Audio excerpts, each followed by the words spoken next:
यही सबसे बड़ा सवाल है और हम सिर्फ कहते और कि क्या इस अपमान के बाद आपको माफी मांगनी चाहिए? क्या आपके अपमान करने का उद्देश्य था? क्या आपको पीएम से मुलाकात करने से रोका गया? और उन्हीं सभी सवालों को लेकर वे बचते भी नजर आए और यहां तक कि नाराज हो गए और यही कारण है कि वे बार बार फिर मीडिया पर इस तरह के ब्लेम करते हुए नजर आ रहे थे। एक बात, दूसरी बात कि उनके माफी मांगने को लेकर वो ये कहते हुए नजर आ रहे हैं कि मिमिक्री करना कोई क्राइम नहीं है, लेकिन देश के उपराष्ट्रपति पद का इस तरह से अपमान, आप ये कह लीजिए कि आप लोकतंत्र की दुहाई देते हैं ना, आपने उसी लोकतंत्र की मिट्टी पलीत कर दी है इस तरह के कृत्य करके, जिसका पूरा देश जिसके बाद से शर्मिंदा महसूस कर रहा है और लगातार इस बात का विरोध दर्ज करा रहा है। एक और बात यहां पर यह समझ में आती है कि इसके बाद माफी न मांगना और साथ ही साथ ममता बनर्जी से जब यह सवाल किया गया, उनका इस पर कुछ न कहना, ये इस बात की तरफ इशारा करता है कि मौन। ठीक है दीपेश, वापस लौट आए आपके पास। अब एक रिपोर्ट दिखा देते हैं दर्शकों को। दरअसल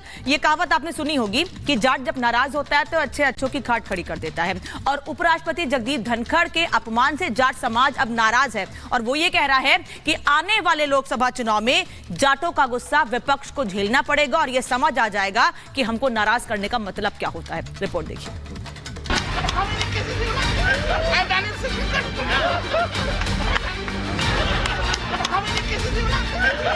सियासत में एक कहावत आम है, जिसके जाट उसके ठाट। लेकिन लगता है इंडी गठबंधन को जाट समुदाय की ताकत का जरा भी अंदाजा नहीं है, वरना वो किसी भी सूरत में देश को उपराष्ट्रपति और जाट समुदाय से आने वाले राज्यसभा के सभापति जगदीप धनखड़ का माखौल उड़ाने की हिमाकत नहीं करते, क्योंकि जिस समुदाय का लोकसभा की कम से कम 40 सीटों पर सीधा दबदबा हो, वो भला लोकसभा चुनाव सिर पर होने की स्थिति में ये जोखिम क्यों उठाएगा? लेकिन इंडी गठबंधन ये गलती कर चुका है और गन्ने सी खरी मिठास और खरी खरी बोली बोलने वाले करीब 8.25 करोड़ जाटों के नेता खरी जुबान में इन्हें अगले लोकसभा चुनाव में इसका अंजाम भुगतने की धमकी भी दे चुके हैं। कल से ये पंचायत खाप वाले ने रोटी नहीं खाई है, इतना दर्द हो रहा है अंदर। प्रधान 360 के आदेश के उस पर रुके हुए हैं। अगर प्रधान अभी आदेश दे दे तो चारों तरफ दिल्ली का घेराव कर देंगे। और राहुल भी माफी मांगे, अगर माफी नहीं मांगेगा तो 24 का इलेक्शन आ रहा है, अब उसमें माफी उसके घुटने टिकवा देंगे। और निश्चित रूप से आने वाले समय में हम तो वो लोग हैं जो 7 पीढ़ियों तक अपनी दुश्मनी नहीं भूलते हैं, और हमारे घर के बड़े बुजुर्ग जगदीप धनखड़ का अपमान हुआ है तो निश्चित रूप से हम इसका बदला लेंगे।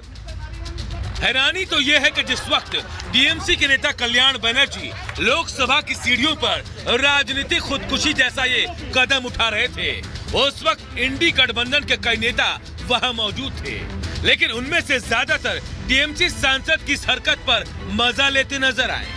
खासकर कांग्रेस के नेता राहुल गांधी को कल्याण बनर्जी की हरकत इतनी मजेदार लगी कि वो खीसे निपोड़ने के बाद इस हरकत का वीडियो अपने मोबाइल पर उतारने लगे।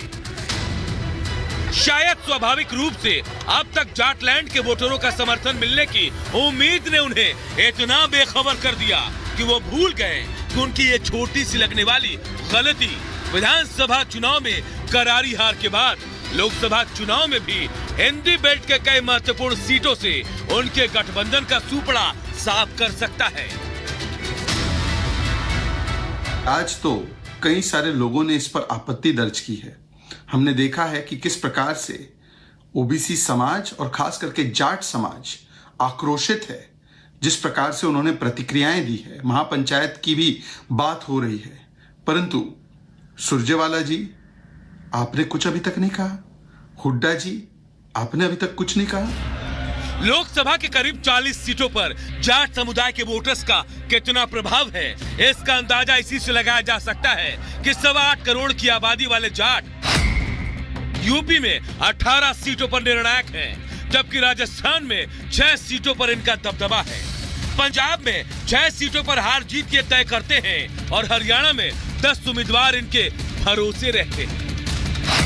जाहिर है ये 4 राज्य ऐसे हैं जहां इनका एक मुश्त वोट सत्ता की दिशा और दशा तय करने की क्षमता रखते हैं। ऐसी स्थिति में इस समुदाय से बैर मोल लेना इंडी गठबंधन खासकर कांग्रेस के लिए कितना जोखिम भरा हो सकता है, इसका अंदाजा आपको इस ट्वीट के जरिए भी हो जाएगा। राहुल गांधी और इंडी गठबंधन के नेता या तो बेहद मासूम है या उन्होंने ये ठान लिया है कि वो आने वाले लोकसभा चुनाव में बीजेपी को 400 से ज्यादा सीटों पर जीत दिलाएंगे, क्योंकि उपराष्ट्रपति का मजाक उड़ाकर उन्होंने ऐसा माहौल बना लिया है जो बीजेपी के लिए बेहद मददगार साबित हो रही है। क्योंकि महिला पहलवानों के एक जत्थे के बीजेपी नेता ब्रिजभूषण सिंह के विरोध में उतरने के बाद पार्टी को जाट वोट बैंक के पूरी तरह से किनारा किए जाने की आशंका सता रही थी।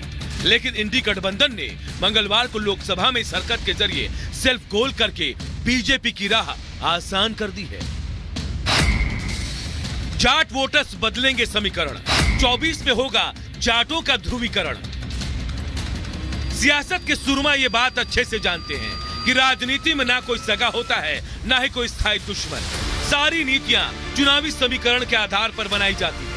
इसी हकीकत के इर्द गिर्द केंद्र की सत्ता पर काबिज बीजेपी अभी कुछ महीने पहले तक जाटों के प्रभाव वाले सीट पर समीकरण बिठाने में लगी थी। लेकिन बेशक विपक्ष की इस हरकत ने बीजेपी की राह आसान कर दी है। राजनीतिक तौर पर हालात का आकलन करें तो वक्त के आईने में विपक्ष की ये मिमिक्री दरअसल खुद उनका ही मजाक उड़ाती दिख रही है।